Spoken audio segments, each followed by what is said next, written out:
말씀은 마태복음 5장 4절 애통하는 자는 복이 있나니 그들이 위로를 받을 것이며 아멘. 오늘 두 번째 우리가 보고 있는 이 팔복 두 번째 복은 애통의 복입니다. 애통이란 무엇이죠? 우는 것을 이야기합니다. 여러분, 세상의 관점은 그렇게 심각하고 진지하거나 아니면 우는 것을 그렇게 좋아하지 않습니다. 저도 이 유튜브 동영상을 자주 시청하는데 저는 주로 이 개그맨들이 개인 방송으로 운영하는 이 몰카 이런 것들을 자주 봅니다. 재밌습니다. 많이 웃게 됩니다.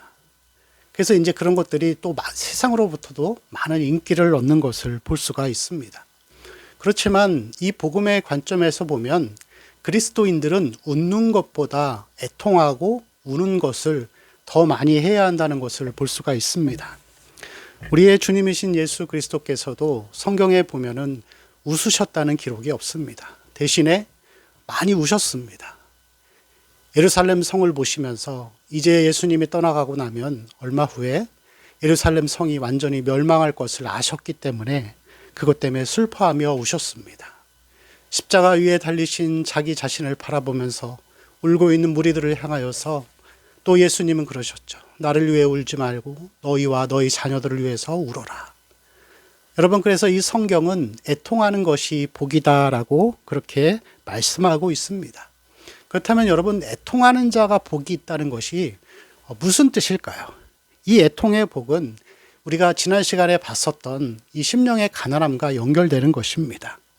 심령의 가난함, 우리의 마음을 자꾸 비워내도 그래도 우리가 의도하지 않아도 자꾸만 우리의 마음속이 욕심, 정욕, 나쁜 마음, 시기, 질투, 자기 자랑하는 마음으로 자꾸만 채워지죠. 그럼 또 회개하죠. 그럼 회개하면 그대로 비워져 있나요? 그렇지 않습니다. 또 시간이 지나면 금세 또 우리의 마음이 하나님이 기뻐하시지 않는 것으로 채워집니다.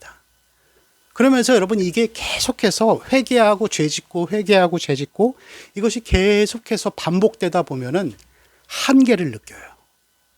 그리고 한계를 느끼면서 내 힘으로 뭘 할 수 없구나라는 그러한 마음들이 들기 시작합니다. 그러면서 자기 자신이 얼마나 부끄러운 존재인지를 느끼기 때문에 그때 울게 되는 것이죠. 너무 비통한 거예요. 여러분, 이 애통의 복은 거룩의 삶을 살아본 사람들만이 느낄 수가 있습니다. 그냥 형식적인 신앙으로는 알 수 없어요. 우리가 구원받은 이후에 예수 그리스도가 우리 중심에 있음에도 불구하고 여전히 죄를 사랑하는 마음들과 여전히 악한 것을 채우기를 좋아하는 우리 자신을 보면서 성령이 근심하시고 그때 우리가 울면서 회개하는 삶을 살게 되는 것이죠. 그리고 이 애통하는 자에게 하나님은 위로를 주십니다. 반드시 위로를 주십니다. 여러분, 성경과 이 복음의 방식은 이런 식으로 항상 이어집니다. 우리가 하나님의 사랑을 많이 생각하고 기억하고 기뻐해야 하나님 사랑이 들어오는 게 아니라 먼저 우리가 반대의 개념에서 울고 애통하고 우리 자신에 대해서 그렇게 성찰하는 삶을 살 때, 이 부정의 삶을 살 때 하나님이 위로, 긍정의 복을 우리 마음속에 채워주시는 것입니다. 이 위로의 형태는 여러 가지로 다가오겠죠. 하나님이 주시는 영적인 평안함, 감사함도 있을 것이고, 아니면 사람들을 통한 위로, 아니면 어떤 물질의 복이나 그런 것들도 하나님이 주실 것입니다. 여러분, 그래서 이 회개하는 삶과 애통하는 삶은 항상 연결되어 있는 것을 볼 수가 있습니다. 이것은 그리스도인의 첫째 덕목이죠. 예수님께서 하셨던 말씀 중에서 바리새인과 세리의 기도가 있습니다. 여러분, 바리새인은 어떤 사람이죠? 주여 나는, 그 본문을 보면은 이 바리새인은 계속해서 그 이야기를 하는 거야. 주여 나는 11조도 철저히 하고 금식도 잘하고 뭐 여러 가지 다 잘합니다. 그러면서 하나님 앞에 자기 자신을 자랑하는 것이죠. 이 바리새인들은 얼마나 이 11조를 철저히 했는지, 실례로 배추를 하나 사면은 배춧잎을 다 떼가지고 그 개수를 센 다음에 만약에 이 배춧잎이 100장이면 10장을 하나님 앞에 드렸어요. 그러면서 자기 자신을 자랑하고 그것이 신앙인 것처럼 이야기를 하는 것이죠. 근데 여러분, 세리는 어떠하죠? 자기가 어떠한 죄인인지를 알기 때문에 하나님 앞에 얼굴을 들지 못하고 주여 나는 죄인으로소이다 라고 하면서 기도하는 것을 볼 수가 있습니다. 여러분, 애통하는 것이 복입니다. 때로는 우리가 신앙생활을 하다가 보면은, 이것은 저의 경험인데, 제가 구원을 받고 난 다음에 이 많은 시간들이 지나면서 어느 한순간에 하나님이 다시 또 나 자신의 죄성들을 깊이 보게 하실 때가 있어요. 뭐 흔한 얘기로 그냥 요즘 사람들이 하는 말로 흑역사 그런 거죠. 내가 사람을 대할 때 잘못했던 말들, 행동들, 그것들이 몇 년이 지난 것인데도 불구하고 생각나요. 그럼 너무 부끄러워요. 너무 부끄럽고 하나님 앞에 너무 부끄럽고, 그래서 회개하게 됩니다. 주여 또 내 자신을 비워냅니다. 회개합니다 하면서 애통하며 나아가는 것이죠. 이러한 것이 반복되어 감을 통하여서 그리스도인들은 점점 성화의 길로 걸어가는 것입니다. 여러분, 교회는 무조건 다 어떤 즐겁고 행복하고 그런 곳이 아닙니다. 항상 이 부정의 요소가 먼저 앞에 있어야 하는 것이죠.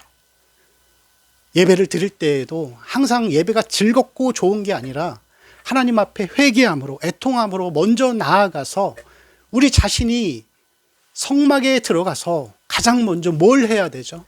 번제단에서 짐승을 잡고 거기서 회개하는 것입니다. 여러분, 이 구약시대에 이 사람들은 죄를 회개하기 위해서는 이 짐승을 한 마리 건강한 것을 끌고 왔습니다. 그러면 이 성전에 들어와서, 성막에 들어와서 이 번제단에서 이 짐승을 올려놓죠. 그리고 제사장에게 고백을 합니다. 제가 이러이러한 죄들을 지었습니다. 그러면 이제 제사장이 그 제물을 죽이기 시작하죠. 근데 여러분, 이 건강하고 살아있는 이 제물이 가만히 있을까요? 죽어가면서 고통스러워하겠죠. 피가 막 사방에 튀고 난자하고 너무 고통스럽게 죽는 거예요. 잔인하고 끔찍하고. 그것을 보면서 이 제물을 가져온 사람이 뭐라고 생각할까요? 아, 죄는 이렇게 무서운 거구나. 철저하게 회개해야 하는 거구나. 그러면서 자기 자신을 애통하는 그 삶이 나타나야 한다는 것입니다. 여러분, 신앙생활은 항상 부정 다음에 긍정입니다. 회개가 있어야 하나님의 용서와 사랑이 있는 것입니다. 이 순서를 절대 잊어버리시면 안 됩니다. 항상 여러분, 하나님 앞에 마음으로 애통하는 자가 되시기를 바랍니다. 하나님 앞에 우리의 죄 때문에, 우리의 한계 때문에 우리가 울면서 하나님 앞에 기도하는 그 삶이 있을 때 하나님이 여러분을 말할 수 없는 은혜와 축복으로 위로의 복을 주실 것이라고 믿습니다. 그렇게 살아가는 성도들의 삶이 되시기를 축원합니다. 기도하겠습니다.